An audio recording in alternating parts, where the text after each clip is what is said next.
and it is indeed a pleasure to be here. Sorry for the technical delays. We were saying how nice it was to arrive someplace with your lecture on a jump drive, but it's not always as seamless as we think. I was probably here a good 10 years ago for thesis reviews and a lecture. It's great to be back, and also I feel very happy to be here while Lars is still here. I think Lars has done great things for this school.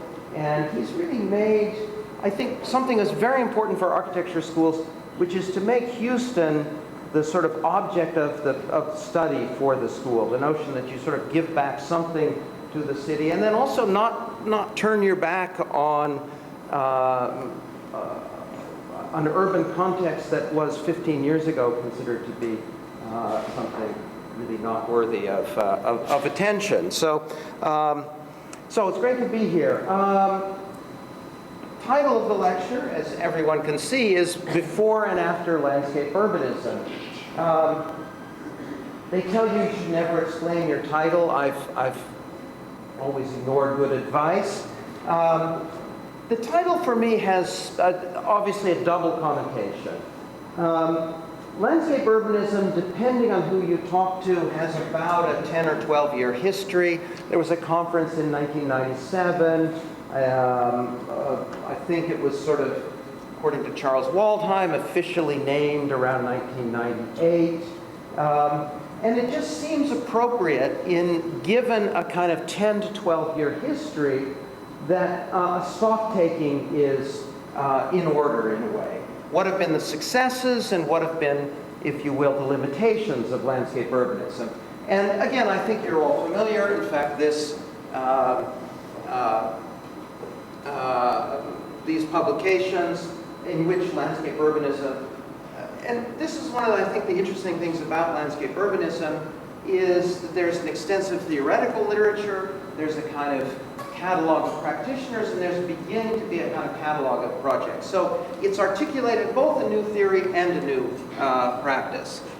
But the before part of the title, before I was involved with landscape urbanism, I was an architect, I am still an architect, and parallel to the work at the larger scale between landscape infrastructure and urbanism, we continue to do buildings, we continue to do relatively small buildings. So architecture for me will continue both before and after landscape urbanism, and in part that tension has to do with, in my view, the necessity of an architect always working at multiple scales.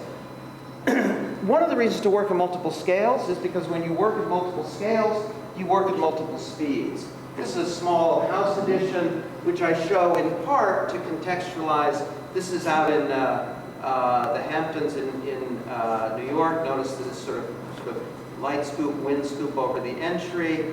And I show this in part to contextualize a residential project that we finished recently, this aquaponic project. This is a project where 32 architects were invited to design what were essentially speculative houses on 2-acre lots, a rather undistinguished site. And there was a phrase in the letter inviting us to participate, which said that they wanted houses with more or less traditional roof lines. I read this as a kind of code word for saying no flat roofs. We also took it as an opportunity to really work the section of the house. It also happened that the 2-acre lot was really quite small. The footprint was fairly compact, and it led us to something that was more vertical, thinking really about the kind of icon of the house on the landscape. So indeed, in a sense, a concern very far from landscape, the notion of the house as a kind of object on the landscape and the importance of that profile. And again, some of the references to the traditional architecture, the compression of that section yields this 32-foot high central space lit from above with a galley walkway around, and then a bridge to a kind of freestanding studio piece on the left over there. Shortly after we finished that house, we received this commission for a house on the waterfront in the Philippines. The ocean is down here and the house is entered up here. You can see the site is steeply sloped. So on the one hand, the project had to do with creating a kind of artificial ground halfway down the site. But then the other thing was, again, the articulation of that roofscape and giving the house a kind of iconic presence, in this case, from the road where you enter at the top, so that the view from the road is essentially simply this play of the of those light and wind scoops in this particular case. Here we're working in reinforced concrete, which is possible to do in the Philippines, and then we are creating a rain screen out of wood that is porous and has a kind of shading effect. And then you can see these are actually organized mostly in this case to catch the wind and create natural ventilation for the site. We don't often do open competitions, but a couple of years ago there was a competition to add on to Asplin's Stockholm City Library. The opportunity of working in proximity to this building, which especially at the time that I went to school in the early 1980s, was such an iconic presence, was really hard to pass up. It was, I think, a very useful exercise for the office.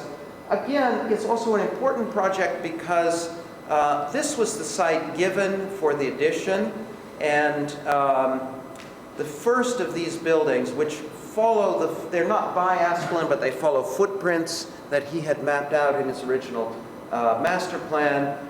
They are listed buildings. There was some debate as to whether you needed to save those or not. The nearest one, these two are more significant. So the addition was going to happen here in relationship to the park, and indeed, if you look at the entries, a lot of them in fact did take a kind of building as landscape approach. Our feeling was different. Our feeling was, in order to have a presence, a kind of iconic presence that could engage in a kind of conversation with this building, we needed to do something that had a presence as an object, but would partake of both design ideas and technologies that belong to the 21st century. Now, the other point here is this iconic building that needed to be so carefully protected. The program brief nearly tripled its size, so there was, again, no way of, in fact, avoiding the notion of the building as a kind of object. So we duplicated the footprint, and then we connect with a series of bridges, which, when the bridges hit that central cube, they hollow out the cube, and they create an interlocking series of voids. And those voids are, in turn, programmed relative to the primary categories of the collection, and then in turn they allow the new addition to be connected back to the existing building, back to the stacks which are nestled into the hill, and then we did preserve these two and connect into the administrative wing here. So this is the ground floor, and you can see the entry here on axis with this street. Here you see the sort of cubic form, but instead of a closed, solid, classical, neoclassical form, a kind of light, lacy, kind of icy, translucent cube, again hollowed out from within by the intersecting presence of those bridges and creating a new entry on axis with this street. So here you see the entry, and then you see these bridges spiraling up and creating a garden at the top. And then again, working with surfaces, there's an interesting opportunity to let, without going back to the sort of semiotics of the 70s and the 80s, there's an opportunity working with surface and pattern to reintroduce content and metaphor. So this is the gate from the Woodland Cemetery, and this is a beautiful engraving Linnaeus's flower clock, where you can tell the time by the different hours of which the flowers bloom. So here in the main lobby, where those four bridges come together and create this interlocking space, the patterning from the curtain wall folds right in, and Linnaeus's flower clock is centered above. Now, the time we were working on that, we were working on another project for a smaller freestanding building that again had a fairly tight urban context. This is in Paju City in Korea, about 20 kilometers north of Seoul. And this is an early study model for the master plan. Our site is right here. And these are all buildings for the book publishing industry. When I first arrived at the site in 2001, there was nothing built there. The project was on hold for 6 years. I came back in 2007. There were 165 buildings on site. They more or less follow the typologies indicated here in the master plan. And that typology was known as the bookshelf typology. If you look back here on this model, the views to the river in the east-west direction are maintained by a strategy that always, no more than 50% of the building can be above that two-story level. Of course, it's an incredibly inefficient typology. It causes all kinds of problems. But here you see some of, actually this was the earlier version of the project that we did, and our sort of tactical response to that given massing. After the 6-year interval, we were given a new site and a new client, and this is essentially the kind of massing logic where we first have to subtract down to the 50% site coverage. We have to comply with the bookshelf typology and the open view there, and then we create a little spelling mistake in the slide. We create the entries and the lower level setbacks. It's essentially a modernist building, very simple in its organization. It's mostly an office building, really workspace. But we were able to create a kind of L-shaped courtyard here, and here's the building taken about a month ago. You see the concrete structure in the beginning of the curtain wall, which will tie the building together. And then here, at the ground floor, you enter off of the street this way, or from the parking this way, so that everybody comes together here in the center space with a double height space that goes up, and in turn is carved out as a kind of notch. So in fact, those skylights and that continuation there will open directly to the sky. And again, the kind of pleasure of working in Asia is things like board-formed concrete, which will be left in its raw form. One can still do, but then this rather raw structure will get clad, in fact is being clad right now, with a very simply patterned curtain wall that will kind of quiet everything down and unify those volumes. Again, the kind of, you see here the way in which the curtain wall peels back as the stairs, which have been pushed to the side, make their way up the side of the building. And then the last of these build projects that I wanted to show here at the beginning, a small chapel that we did in the Philippines. Again, the opportunity to work in a very kind of immediate construction logic. It's a reinforced concrete building. It's essentially one material. The building has no air conditioning. It has no glass in the windows. It's really more of a pavilion than a building. The wind and the rain, by the way, blow right through it. This is an organization, it's actually a pro bono project that we did. It's an organization that takes care of handicapped children. And they have a little kind of campus here, and this was a parking lot. So the chapel also serves as a kind of gateway, as a kind of marker as you're entering from the small village into the campus of the school beyond. So this is the main entry, and you can see the kind of openness, the continuity of the surface, the need, again, to bring the kind of exterior surfaces right into the building. No differentiation between exterior and interior surfaces. The big pivot doors. The plan is essentially one line which is turned back on itself so that it creates the vestry here, the altar is here, and the baptistry here, and then the three big pivot doors so that you create the maximum amount of openness. Big acacia tree that we had to preserve here. The building was built for very little money.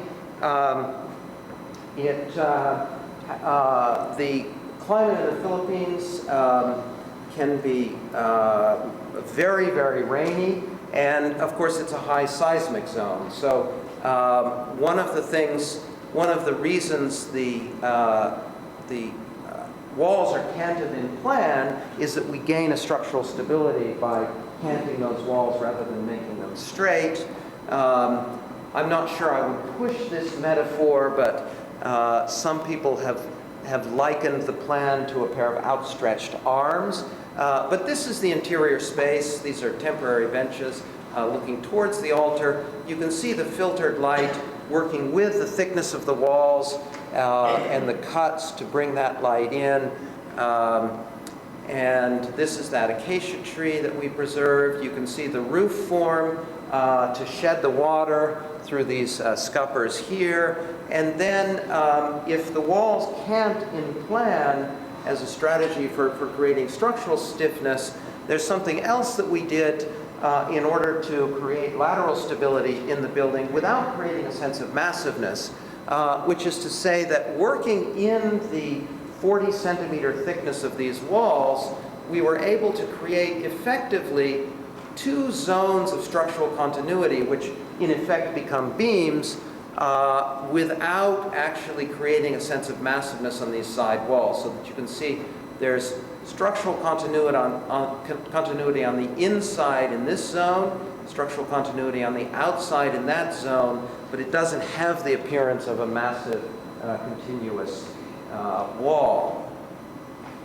This is a sectional axonometric that shows again the way the indirect light is brought in, the filtered light from the exterior, and these big pivot doors at the beginning, at the entry, and this rubble stone surface. So again, kind of pleasure to work on this building, which was built relatively inexpensively, relatively quickly, and creates a kind of counter to the very long horizon of implementation that is necessarily part of the larger scale landscape work. So I have a short sort of polemical argument about landscape urbanism, and then I'm going to show essentially three of these larger scale projects. I know we started a little late, so I can move through this fairly quickly. But landscape urbanism responded in a way to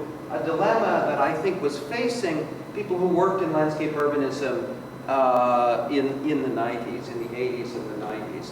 Of course, there is a very powerful tradition.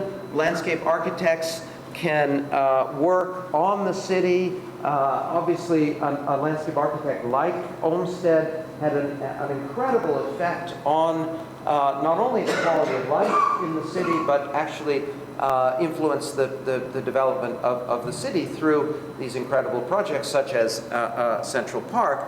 By the end of the 20th century, landscape architects had sort of been reduced to kind of putting a little greenery in front of banal office buildings. And for those of you who know this site, this is, I mean, I don't mean to dump on Martha Schwartz, who did this project, but this was the project that replaced Richard Serra's Tilted Art. So again, there's an even sharper thing here where landscape architecture is sort of called in to be the kind of mediating, therapeutic presence, replacing a piece of public art that was in fact seen to be too aggressive, too powerful.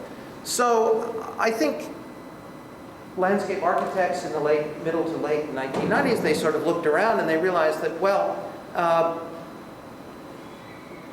we're unlikely to be called upon to do projects like this. We're not really happy doing projects like this. And of course, if we look at the contemporary city, it looks a lot more like this than this. And they started looking around for a set of tools.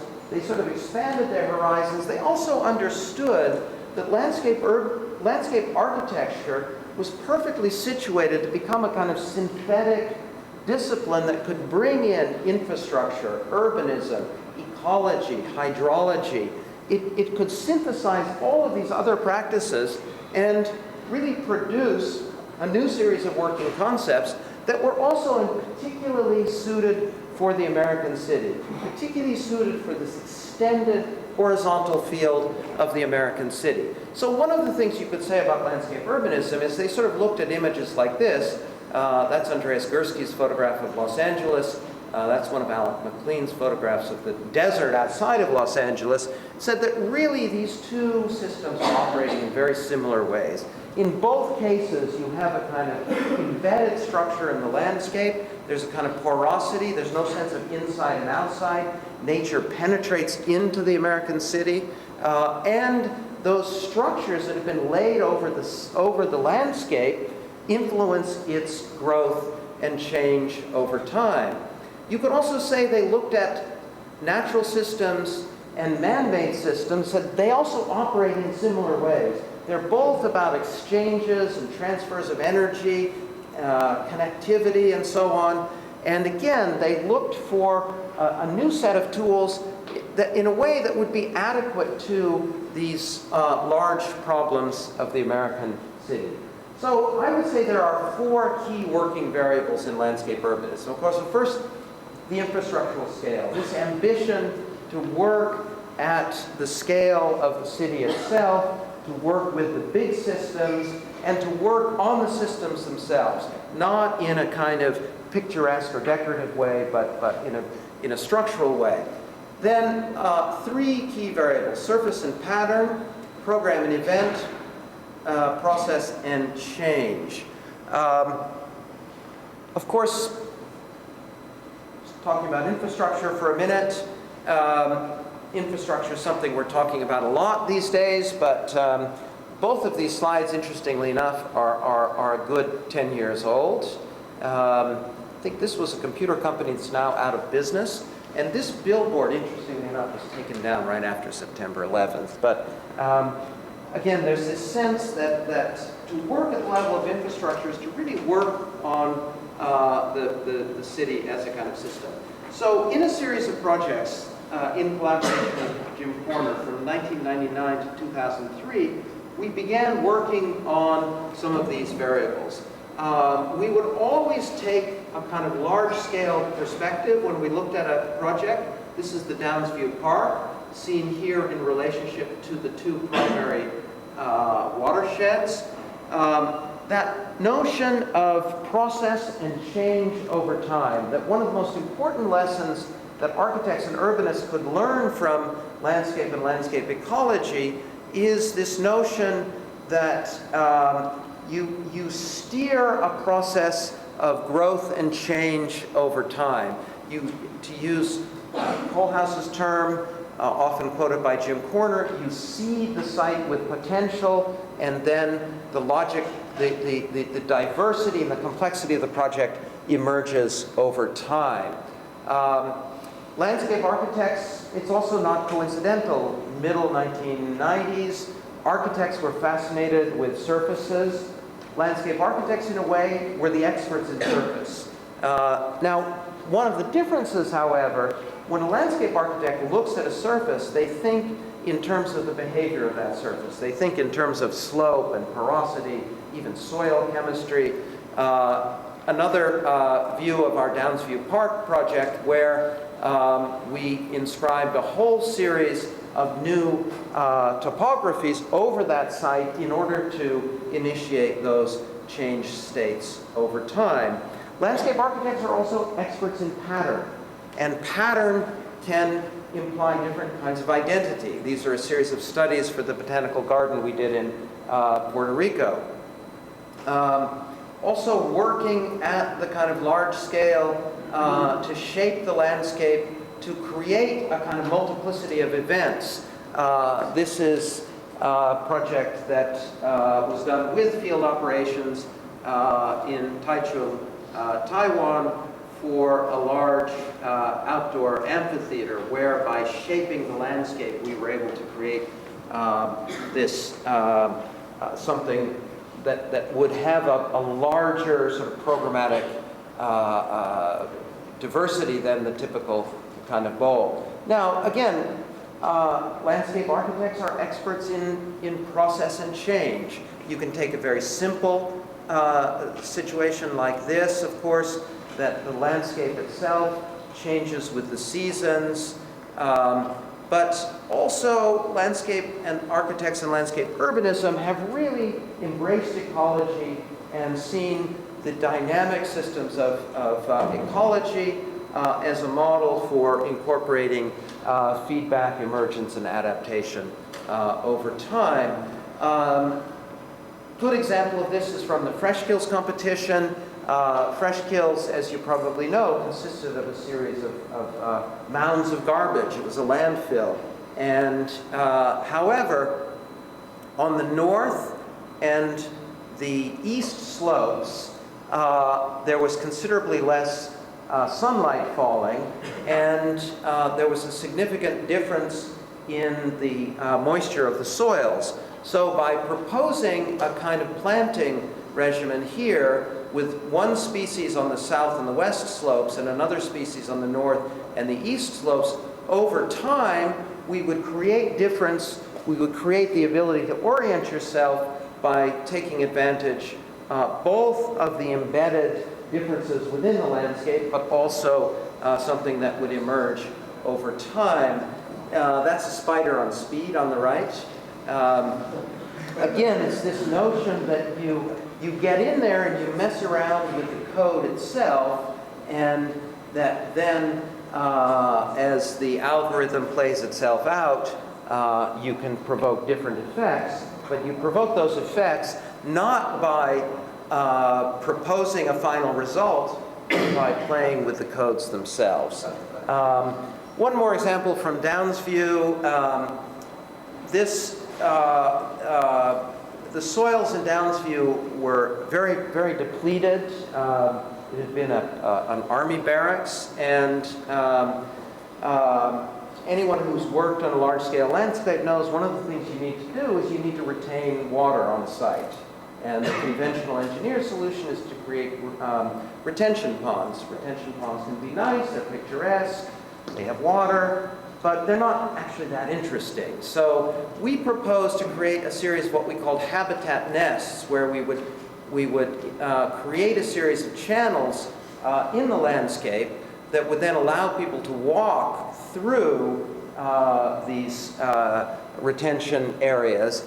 And depending on where these habitat nests were, again, because of the differences that you would encounter on site, you could create very different spatial experiences, again, over time, once the new geometries of the site had time to work with the existing local ecologies.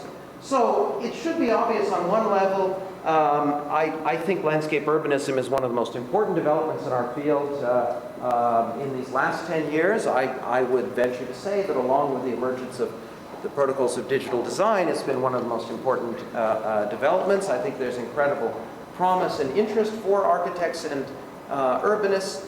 But again, in the spirit of a kind of critical stock taking of this sort of 10-year interval, you can also look at those same three variables, surface, change, and program, and see them as potential alibis, potential pitfalls. In other words, the notion that continuous surfaces can give us a kind of totally connected architectural environment, and that connectivity is always better than separation, leads to what I would call the false promise of total connectivity.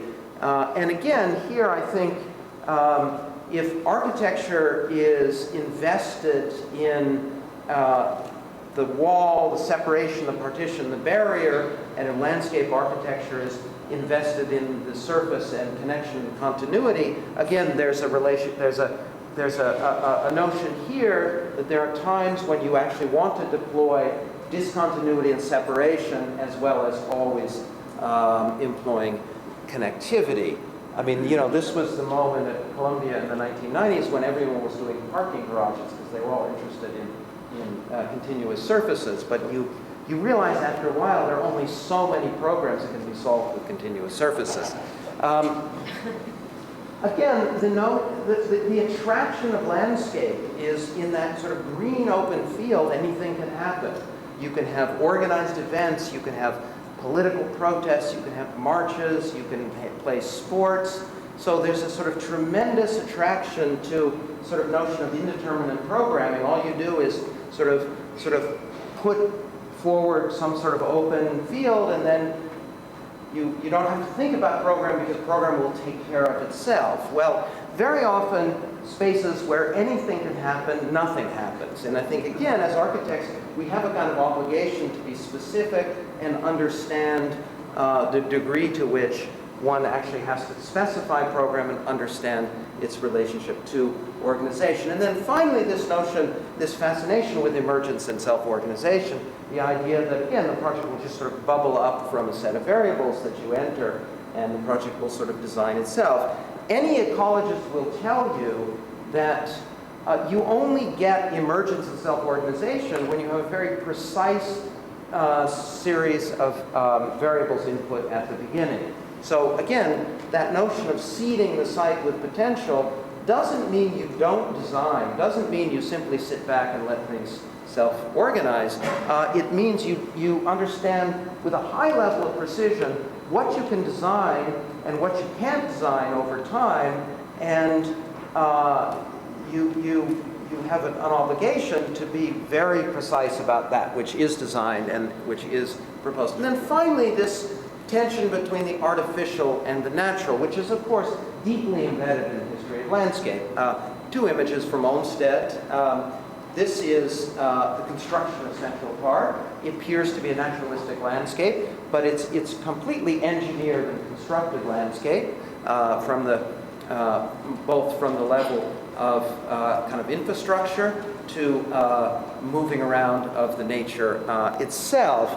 Now, I think the privileged moment for the articulation of this tension between nature and culture came in 1983 with the Parc de la Villette competition. And of course, the two canonical entries by Schumi and Kohlhaas, actually Schumi and OMA, I should say, because apparently it was Elias Zangales who was primarily responsible for this proposal on the right. Now, there are many things that could be said about these two projects, but what both of them argued very, very convincingly, that all nature was constructed, that the park of the future would have nothing to do with the naturalistic 19th century landscape parks of the past. It would be about a kind of new synthesis of culture, of nature and technology, in which nature was entirely seen through the lens of culture. Now, I would argue 26 years later, things have shifted again. And I think, in part, if we think about developments in bioengineering, if we look at contemporary genetics and so on, you realize there's a kind of redefinition of biology as information.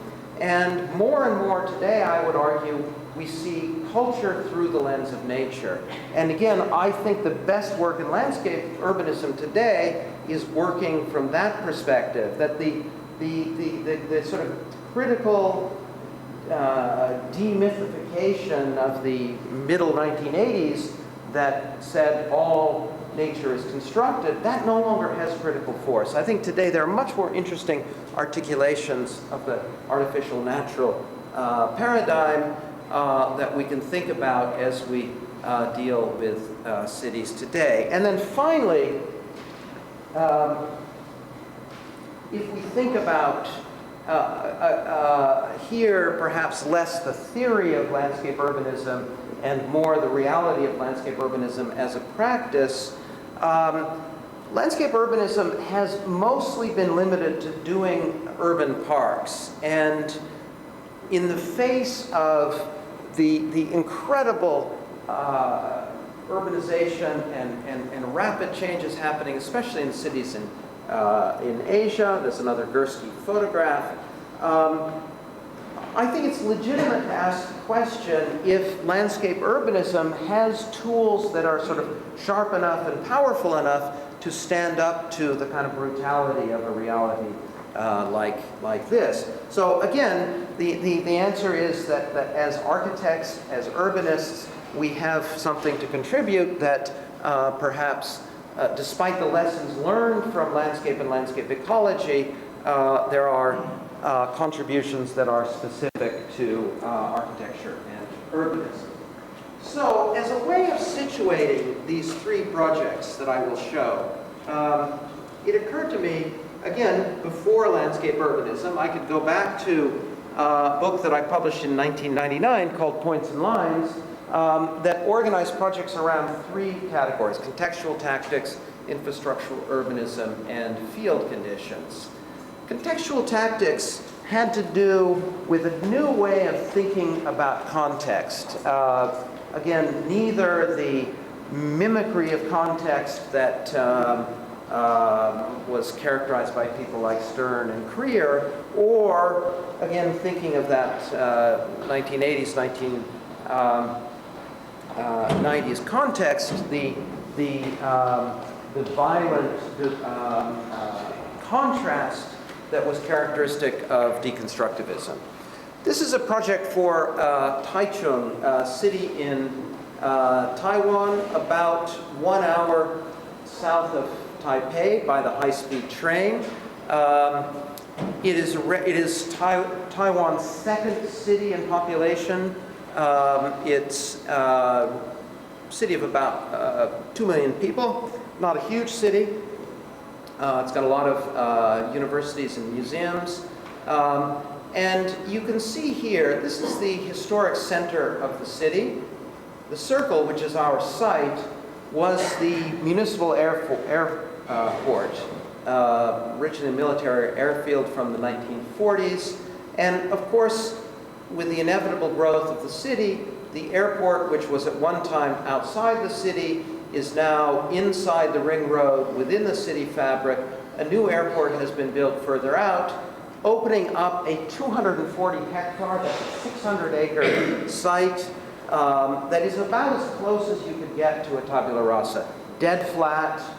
There's about 1 meter level difference from east to west, from north to south on this site. So amazing opportunity to work here, to really build a fragment of a city from scratch. However, there were serious problems, of course. On the one hand, this site had absolutely no identity in the people's minds. That tabula rasa quality meant it was totally undifferentiated internally. And of course, it had been cut off from the city for 40 years by the security fences. So we started, again, thinking about this synthesis of landscape and architecture, of natural systems, the traditions of linear cities. Here's the site. You can see a little bit more clearly here, the center of the city, the radial ring roads and the spokes coming out, and this new road to the airport that had to traverse the site itself. So we had to accommodate the transportation infrastructure, but we also wanted to take advantage of a kind of green belt to pull the natural systems into the site. So the first version of the project consisted in taking that boulevard and creating a series of very gentle S curves, which would then map out a series of green spaces. And here is, in a sense, the sort of essential proposition of the project. There's a couple of important things here. First of all, we wanted to define the project around the figure of the open space, and we wanted to erase the previous boundary so that the city would grow up to that figure. So you see that figure and then the city fabric itself. But there's also here a kind of realism about what the city can actually control. The city can control the roadway and the park. They can't control all of the development that's going to happen around the park. Also, the proposal was intrinsically flexible. Again, not knowing what's going to happen in the future over a 10 to 15 year horizon of implementation. The same configuration could support a very green solution, or it could support one that's much more densely occupied with commerce. This was among the drawings we showed in our first presentation to the mayor, and he liked the project and he hated this. He said, I promised the citizens a park, not a road, and so we had to rethink.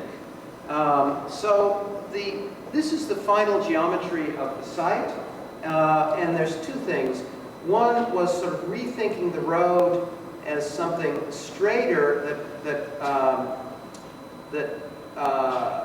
goes in and out of the city fabric and the built, and then creating a site geometry that's based on recovering the stormwater, daylighting an existing canal on site, so that this geometry that you see is based on the size of those different collection areas, which would then all feed to this central canal that organizes the new site. So this is the final site plan, which is in fact being implemented as a legal document now. You can see we gave a more figural form in order to make that icon stand out, but then you also see the way in which we use a fairly conventional gridded site plan to organize the city fabric that will grow up in the site over time.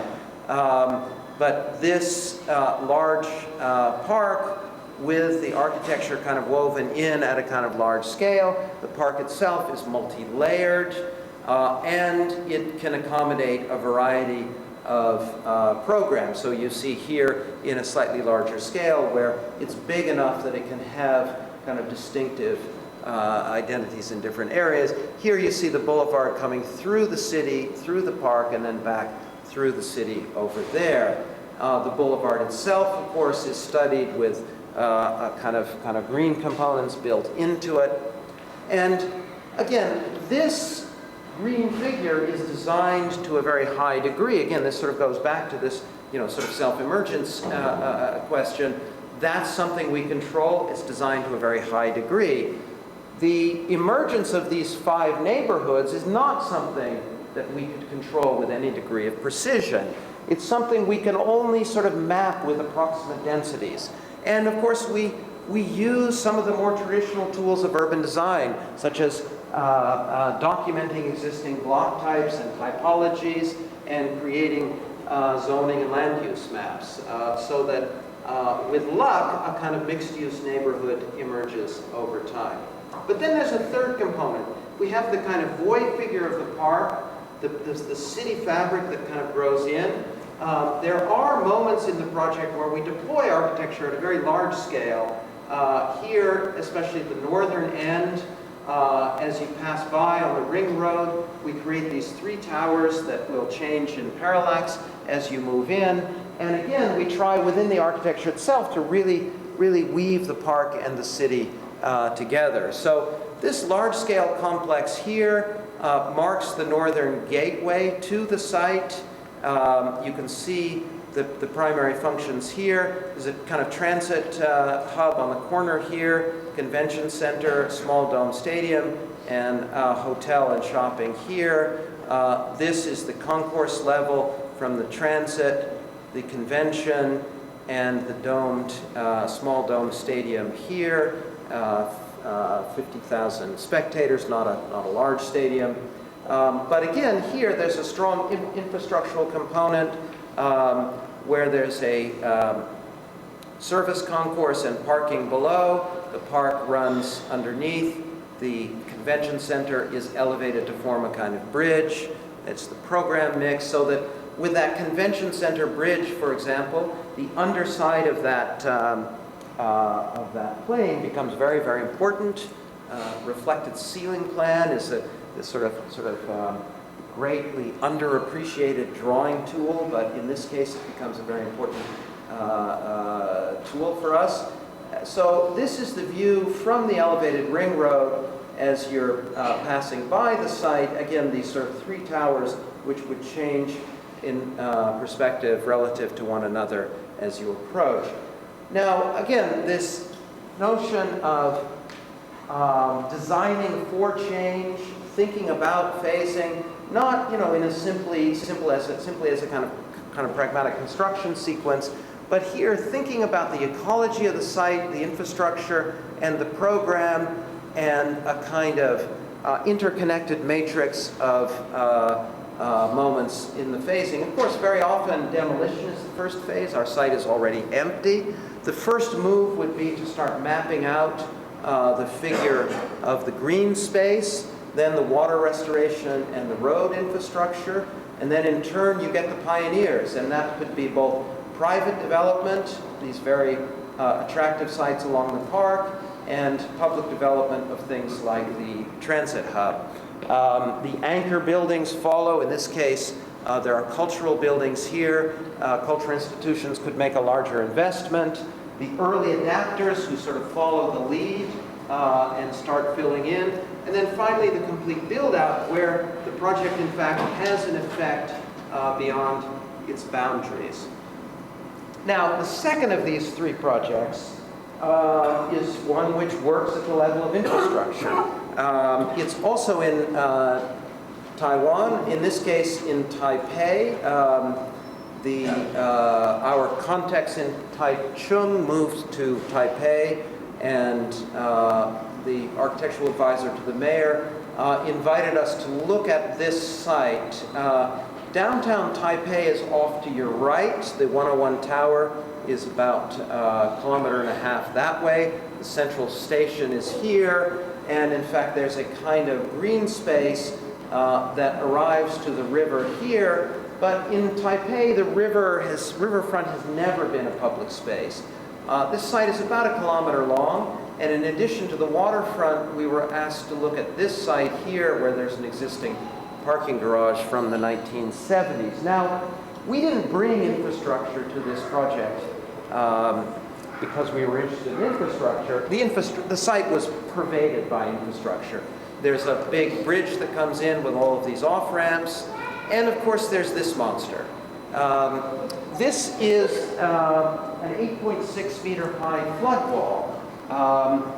During typhoon season, the river is subject to flooding, and this serves to protect the city, but it also pretty effectively prevents people from ever having access to the waterfront. So we realized right from the beginning there was no way we were going to create a successful park unless we did something about this piece of infrastructure.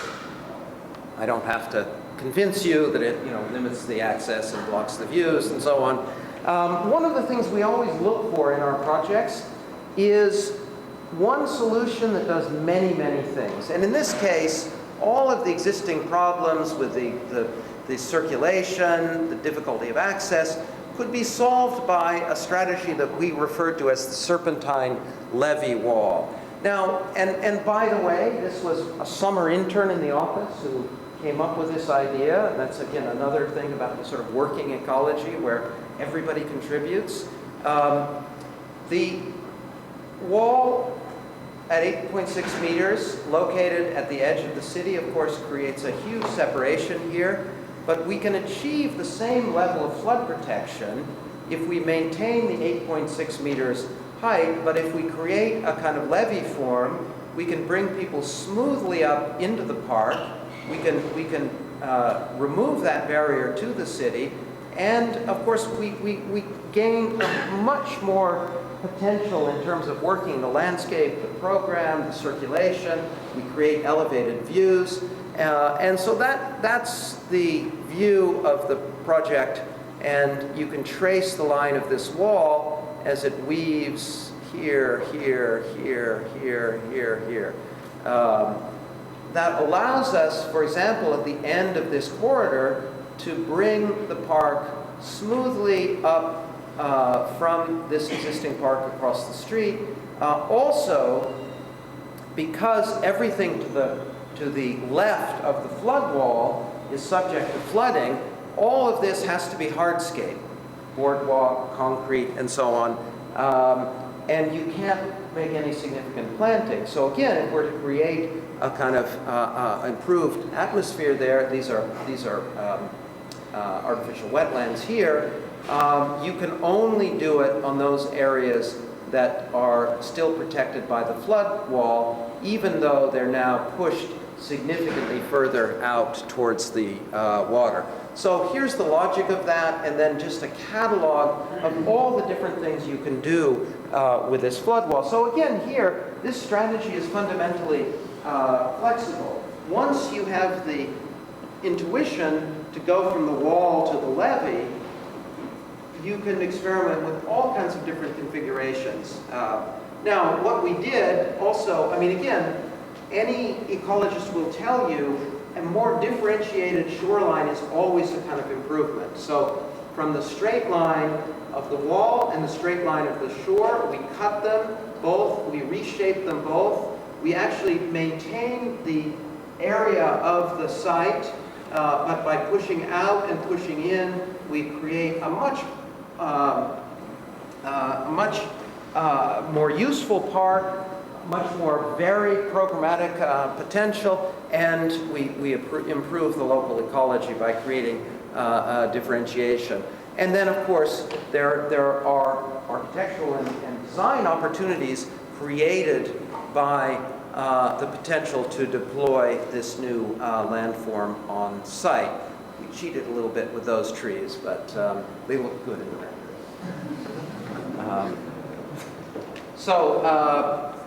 These are the again. We always work with the layers in the plan. The circulation path at the top of the wall. These are the substantial new green areas that we've been able to carve out. These are the hard surfaces to the left of the boardwalk, and then a series of structures that are built into the wall itself. So that's where you see those there. There's a parking structure built into the levee at this point, and with the new building here and the parking here, we cover the site effectively with parking access and a kind of catalog of the new programs that the new configuration allows. Moving in a little bit closely, here's where you see the section where you slope gently up from the city to this elevated surface here. We tuck the parking garage in, and then this is all developed with hard surfaces and active recreation. And then here, where we push out the furthest, we create a large amphitheater which is woven in and out of the support for the highway off-ramps. Now, I mentioned that we were also asked to look at the site of this adjacent parking garage as a way to create identity for the site and to connect from further from the city into the site. So you can think of this building as taking that wall and wrapping it up, bridging the highway, wrapping it up into this kind of spiral structure. Now, when we were thinking about the program of this building, in the base of the building, we had to accommodate 600 cars and 100 buses. So it has a kind of infrastructural base, and we were asked to create a kind of iconic piece that would help to identify the site. And so it's Asia. You start thinking about shopping and commercial activities. But again, that sort of wouldn't really have given us anything very distinctive, and certainly not anything related to the waterfront park. So it was very important to us that there be a really substantial program based on ecology. So in part, we colonized the top of the infrastructural plinth as a continuation, which is more or less at the same level of the wall, as a continuation of the park. But more importantly, the notion, the aquarium, frankly, is probably a bit of a fantasy, but we are actually now in conversation with the city officials about the possibility of significant cultural programs, let's say environmental education, and this aviary, which exists as a kind of netted structure, wrapping some of those volumes on the inside. So there you see this view from the constructed wetlands, where here, in fact, we can again, if we use plants that are indigenous to the rivers of Taiwan, in this particular instance, we can create a substantial landscape presence there on the site, and then the importance then of creating this iconic piece which is connected back to the infrastructure, but itself has a kind of ecological presence. All right, well, the third category is this notion of field conditions. In a way, the category that had the greatest resonance with landscape architecture, this is a herd of bison reacting to the presence of a helicopter. So you see that sort of spiral formation is reaction to this series of diagrams that I did at that time. This is a project, this was an invited competition. Actually competing against my old partner, Jim Corner. Neither of us won. This is also in Korea, this time about 30 kilometers south of Seoul, in the city of Suwon. That's where the World Cup stadium was built when they had the World Cup in Korea. The site consisted of these two reservoirs and sort of perimeter around these two reservoirs. And the dilemma in this particular case was that there was a rather arbitrary line drawn around these two reservoirs, but there was no real natural demarcation of the site, either by a natural feature or by a kind of architectural feature. So the site completely lacked definition, but it was within the presence of a fairly healthy network of existing high-value forests. But, you know, who knows what's going to happen with the recession, but this is what's planned around the site. And it seems to us that if the park around the reservoirs was to hold up to this, again, brutal presence of commercial architecture proposed in the next decade or so, it had to do more than simply kind of create a kind of green necklace around the existing park. So how to create a kind of strong iconic presence, how to create a park which both has a kind of local identity, is active, but at the same time works with all of the ecological knowledge, connects back to all of the local networks. Well, so the old model of the landscaped urban park as a kind of void in the city clearly no longer works here.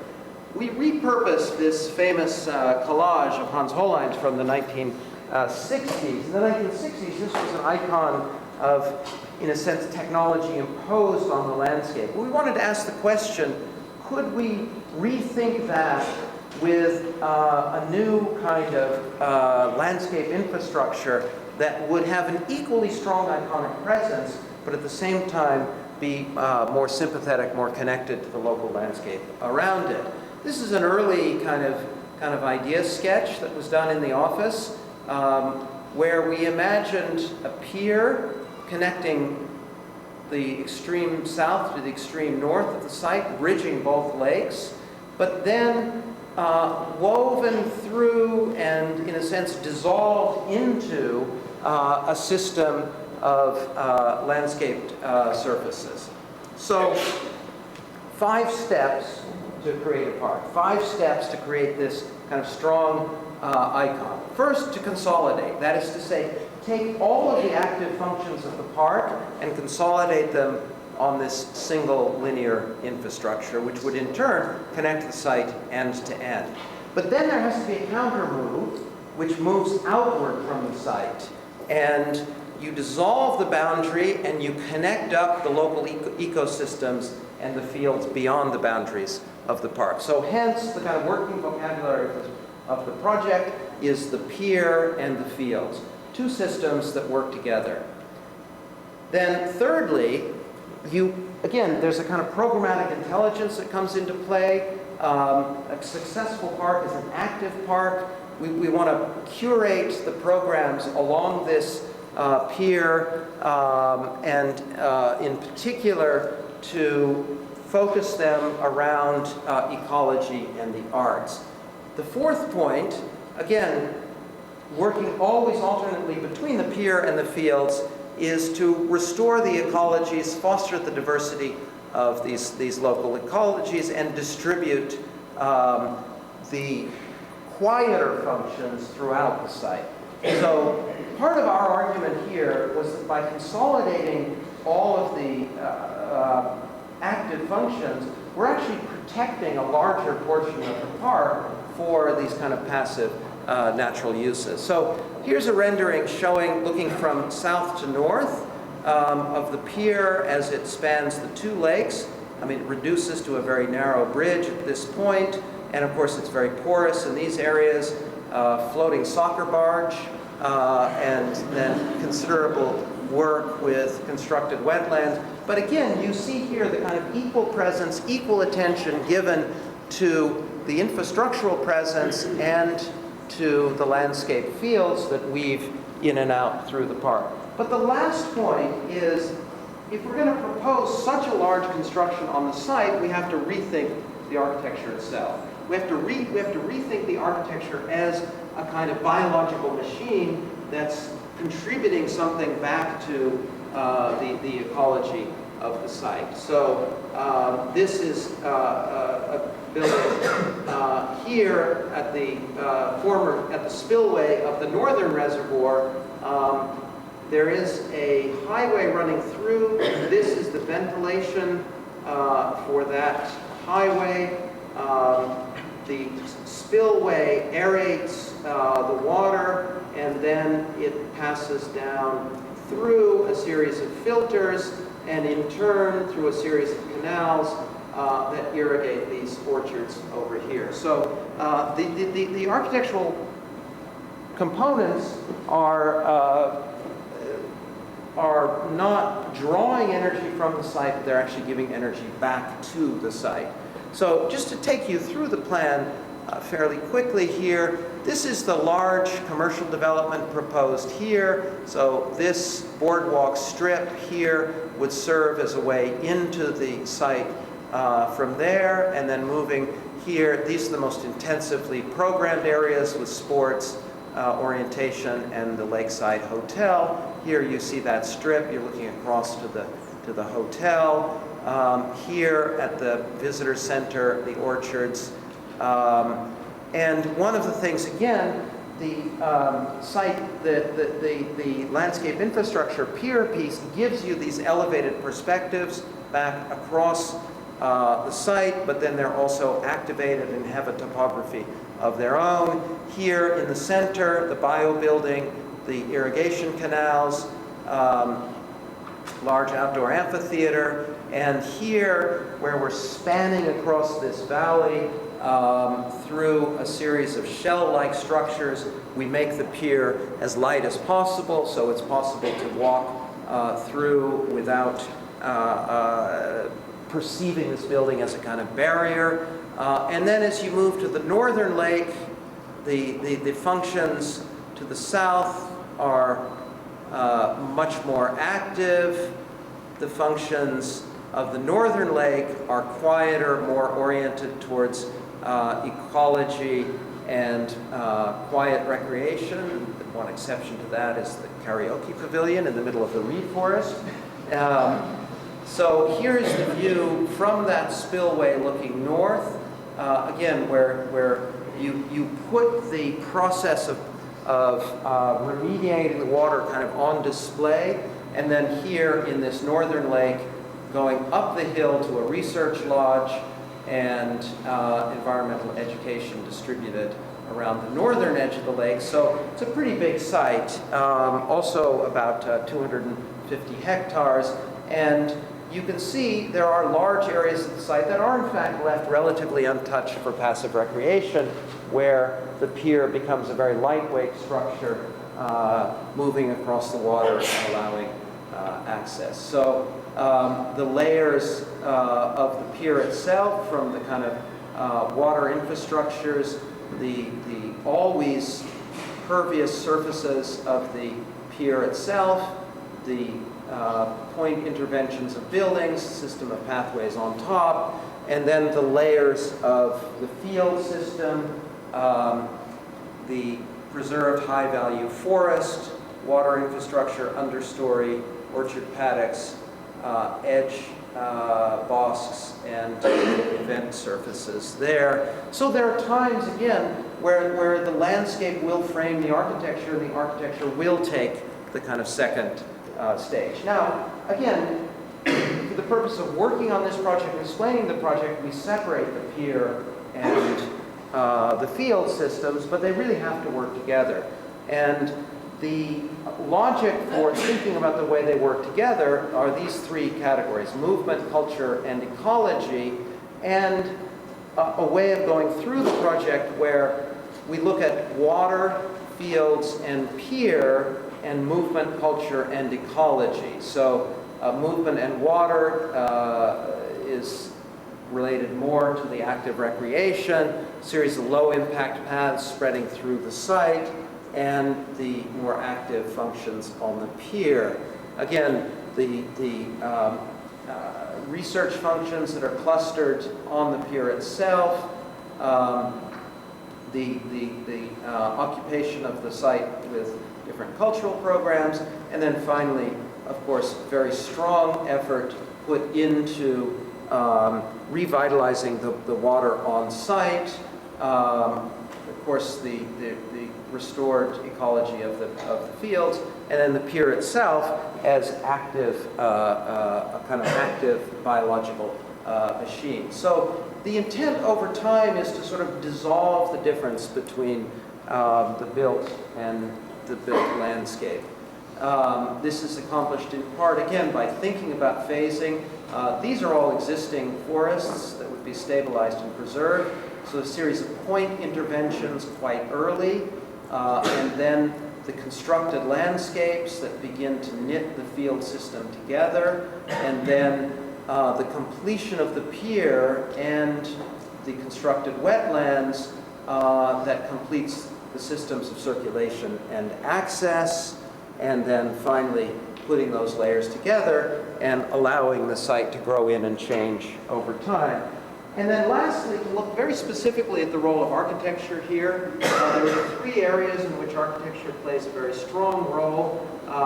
Here, I'd mentioned the bio building and the spillway, which you can see here, the way that there's access down here and different viewing areas, and the landscape itself functioning as a kind of filter. Here in the center of the project with a concentration of active functions, the lightweight sort of shell structure where we span between the orchard and the amphitheater. And then finally, one of the requirements of the competition was 600 units of housing. One of the arguments that we made is that we were able to integrate the housing into the park as part of the pier without it appearing as a kind of imposition outside of a kind of landscape system. So again, the multiple layers here where we create a kind of active sculpture terrace, green roof. So you see that forming the sort of southern terminus of the pier as this large sort of landscaped courtyard, and then at the far end, the research station. So zooming back out, again, you see the presence of this large landscape infrastructure, a large built presence in the landscape, but working very carefully with all of these other systems, trying to knit the two of them together, looking for a kind of productive synthesis of landscape and architecture. So, thank you very much.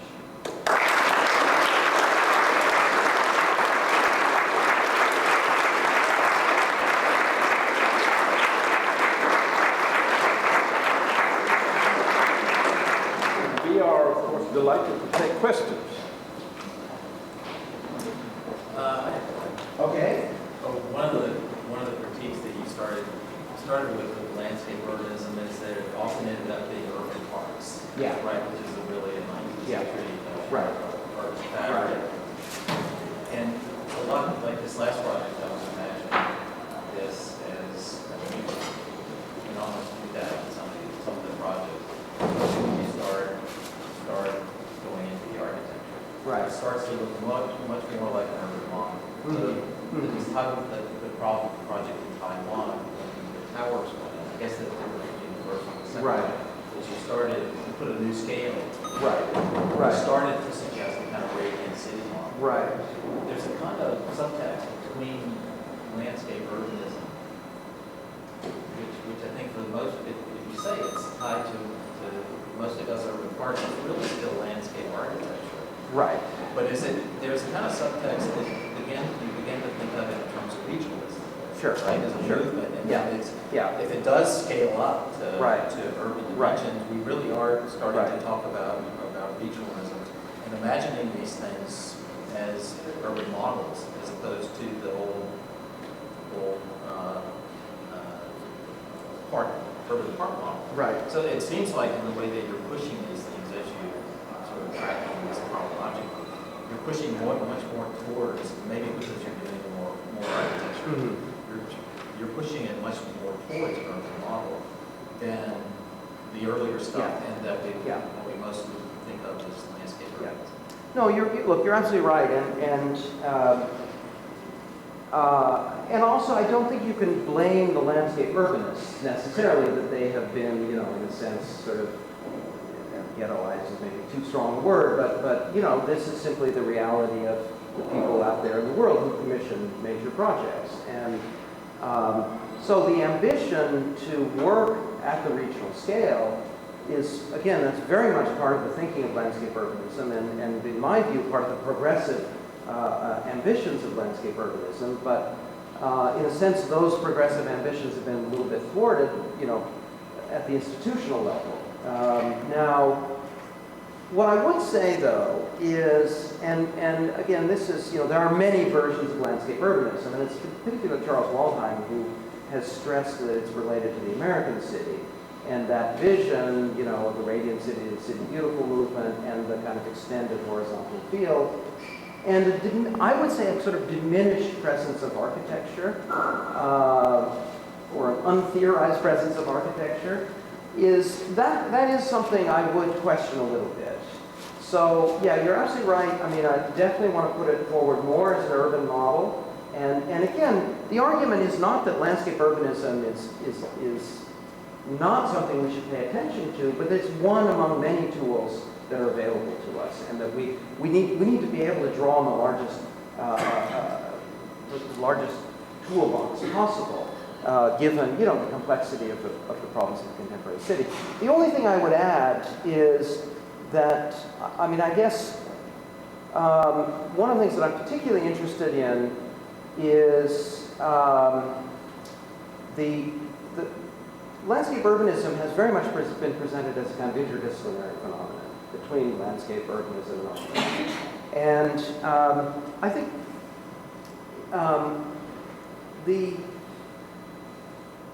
cultivation of landscape-like effects within architecture and even within buildings is something that particularly interests me right now. And so again, to the degree that as architects we're more often than not can operate at the level of a single building, it seems to me that's a productive area as well. But even if it's small, even if the buildings that you're thinking about are small, like the small hotel units and the strip here, it does bring it back to an urban discussion. Sure. Because Yeah. if you look at this entire picture, Yeah, where you can't keep rating city model off the tip. Right, exactly. And how this relates to that is a very, and how the bridge relates to that is very interesting. True. I think it's a very interesting moment for these juxtapositions between architecture and landscape. It strikes me, since we introduced, in some sense, a city that is dominated by landscape at a very early stage in the last 15 years, I have become increasingly convinced that one of the failures of our project is being that we haven't really been able to squeeze out at what I would call a new architecture. That because, and I find your suggestion of bringing landscape features into the building as one such opening to revitalize architecture, because it, progressively see in this school less and less architectural projects and more projects on quote-unquote a regional scale or regional efficiency. But I also agree with you entirely that this sort of suggestion that somehow naturalized landscape, you don't need to design them, is completely crazy. Chris Haidt did a very interesting project on the bayou that we financed to run through our institute here. And where he said explicitly we need to urbanize landscape in a way. And I think that it lies somewhere there, which makes it makes for a very interesting future for a school like this, if it understood itself that this is a challenge. That how can we reanimate it through more architectural attention. So if that's the legacy of these 15 years, I find this lecture extremely useful, and I'm very happy that you came to do this for us. There was something during the lecture that I found increasingly interesting. That was, in many of your drawings, the context was in a certain way gray, a black and white picture. And your project or your proposal, there was this colorful image. And only in this last moment, in this last project, everything was already gray. You didn't have to put anything in black and white. Because your context was already part of your project. And maybe because perhaps the attention, like the edge, in a certain way was not that important in this case. But throughout the other projects, you insisted sometimes into the idea that after you find the networks, if you figure the figure of the project, then you have to give it a certain shape. And the idea that even this infrastructural urbanism becomes, within the architectural language, a closed figure. And my question, in a certain way, goes towards where do you see this project as a kind of urban strategy, as something that the city needs to gain its color, so all this grayness needs to become colorful, or where does it operate, your strategy? No, it's this is what happens when we train people at Princeton. They pay attention to things like representation. And I would say in the Taichung project that was very. See, it's interesting because in the Taichung project, actually a lot of what we did design was white, but it was what we designed knowing that we would never actually be able to design it, right? Because in fact, developers and other architects were going to come in and build between the park and the current boundary of the site. That was going to be built by others. So So that was very strategic in that particular case because it had to do with dissolving the boundary of the old boundary of the airport and reconstituting this new boundary, which was the figure. I mean, I think, in terms of the other projects, I think the best answer I could give you is I take your point, and there's probably a level of work which, on the one hand, it's simply diagrams that get edited out of the presentation. But you're absolutely right, the need to sort of stitch things back to the existing city. I mean, I would say, again, at that level, it probably has less to do with sort of architecture and massing, and it would go back to more specific, questions of green space and circulation and infrastructures and so on. You know what? But in my now slightly decrepit mind, there were things floating into it without, because I don't have any gates anymore, like Rhode Island City, but also Toyton. I can't help but I can see little funny animals running around in this landscape. Yeah. And with this sort of dream about romanticism about a connected world that we cannot avoid, that somehow is embedded in this ambition to make despite knowing that we can't connect, we want to connect. And that to me is, I think, both beguiling and kind of marvelously, naively utopian. But that is actually quite nice. No, you're absolutely correct. And this again, it's something, on one level we shamelessly make use of this, but at another level we're deeply suspicious of it, which is that nobody is against landscape. You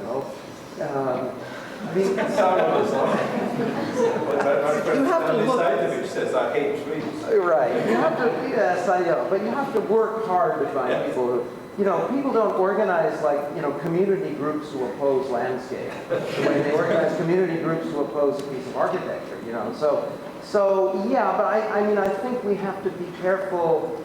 Of the mom and apple pie quality of landscape, that it can just soften the edges and make everything happy and acceptable. So yeah, it's something that's always lingering there underneath the surface, or on the surface for that matter. I heard a chord, is that correct? Yes. So that means that we can